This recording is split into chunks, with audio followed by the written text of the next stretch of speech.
transpose of a matrix. If A is a matrix of order m by n, then the matrix of the order n by m obtained by interchanging its row and column is called transpose of a matrix. It is denoted by A dash और A t. कहने का मतलब ये है कि किसी भी matrix का अगर हमें ट्रांसपोज निकालना है तो जो मैट्रिक्स गिवन मैट्रिक्स है उसकी जो रोज हैं उसको कॉलम में कन्वर्ट कर दो और कॉलम है उसको रोज में कन्वर्ट कर दो. देखिए मैट्रिक्स A 2 A 3 B 5 4, इसका ऑर्डर क्या है 2/3. Then transpose of matrix A will be 2 A 3 B 5 4. अब जो रो थी वो हमारे पास क्या बन गई, कॉलम बन गई, और जो कॉलम थी वो क्या बन गई, रो बन गई. और इसका ऑर्डर कितना आ गया 3/2. इसकी कुछ प्रॉपर्टीज़ भी हैं. If A transpose B transpose denote the transpose of matrix A and B respectively, then कहने का मतलब है कि A का ट्रांसपोज अगर हम करते हैं तो हमारे पास क्या आता है, जो पहले मैट्रिक्स दे रखी थी वही मैट्रिक्स आएगी. मतलब डबल ट्रांसपोज अगर आप किसी मैट्रिक्स में करते हैं तो सेम मैट्रिक्स आपको मिल जाएगी. अगर के ए मैट्रिक्स है और उसका ट्रांसपोज कर रहे हो तो आपके पास क्या आएगा, के ए का ट्रांसपोज. मतलब स्केलर के ऊपर कोई ट्रांसपोज का फ़र्क नहीं पड़ता है. ए प्लस बी का ट्रांसपोज क्या होगा, A plus A transpose plus B transpose. A and B are conformable for addition. और चौथी प्रॉपर्टी है A B, A dot B मतलब प्रोडक्ट में दिया हुआ है, ए बी का प्रोडक्ट उसका ट्रांसपोज अगर आप करते हो तो यहाँ पे ध्यान देना भाई, बी ट्रांसपोज ए ट्रांसपोज आएगा, ठीक है. और ए आर बी कन्फर्मेबल हैं फॉर मल्टीप्लिकेशन. फिर एक वर्ड आता है सिमेट्रिक मैट्रिक्स. सिमेट्रिक मैट्रिक्स कौन सी मैट्रिक्स होता है कि अगर कोई मैट्रिक्स ए है उसको हम सिमेट्रिक कहेंगे इफ़ उस मैट्रिक्स का ट्रांसपोज उसी मैट्रिक्स के बराबर आ जाए.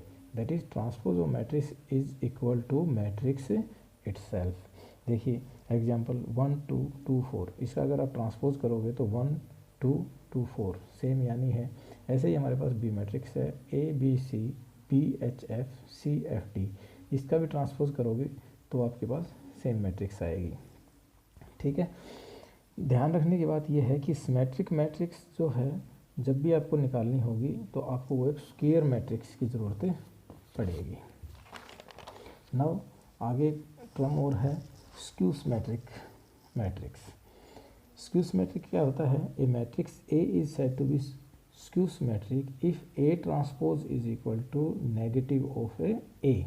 That is if transpose of a matrix is equal to negative of the matrix itself. जो मैट्रिक्स दे रखी है उसके नेगेटिव के बराबर आ जाए तो वो हमारे पास क्या होगी, स्क्यू सिमेट्रिक होगी. जैसे एक मैट्रिक्स है 0 2 -2 0 0 B C -b 0 D -c D 0. इन दोनों मैट्रिक्स का अगर आप ट्रांसपोज करके देखोगे तो आप पाओगे कि -a के बराबर ही आ रहा है. मतलब जो मैट्रिक्स दिया हुआ है उसके नेगेटिव के बराबर आ रही है. यहाँ भी ध्यान रखने वाली बात यह है कि जब भी आप इसी स्क्यू मैट्रिक्स को चेक करोगे आप देखेंगे कि वो मैट्रिक्स क्या होनी चाहिए, स्क्वायर मैट्रिक्स होनी चाहिए. और इसमें ख़ास बात यह है कि इसके डायगोनल एलिमेंट्स जो हैं वो सारे 0 होंगे, ठीक है भाई. प्रॉपर्टीज़ कह लीजिए या थ्योरम कह लीजिए. पहली थ्योरम आपके पास है the sum of two symmetric matrix is symmetric.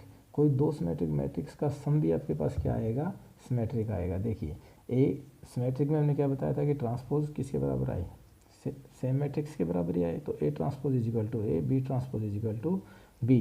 तो ए प्लस बी का ट्रांसपोज हमने किया तो क्या है, ए ट्रांसपोज बी ट्रांसपोज. ये प्रॉपर्टी से आ गया पीछे वाली से. और ए ट्रांसपोज किसके बराबर है, ए के, और बी ट्रांसपोज किसके बराबर है, बी के. तो ए प्लस में बी. तो अगर आपने देखा कि सम ऑफ टू सिमेट्रिक मैट्रिसेस, ये सिमेट्रिक थी और इन दोनों का सम किया तो भी आपके पास वो सम भी क्या आया, सिमेट्रिक ही आया. ऐसे ही the sum of two skew symmetric matrix is skew. तो ए ट्रांसपोज स्क्यू में क्या होता है कि ट्रांसपोज जब लेते हो तो नेगेटिव ऑफ द मैट्रिक्स के बराबर आ जाता है. तो A transpose is equal to -a and B transpose is equal to -b. तो ए प्लस बी ट्रांसपोज किसके बराबर है, A transpose plus B transpose. और ए ट्रांसपोज बी किसके बराबर है, -a के, और बी ट्रांसपोज किसके बराबर है, -b के. तो नेगेटिव साइन बाहर आया तो -a प्लस b. एक रिजल्ट और है हमारे पास.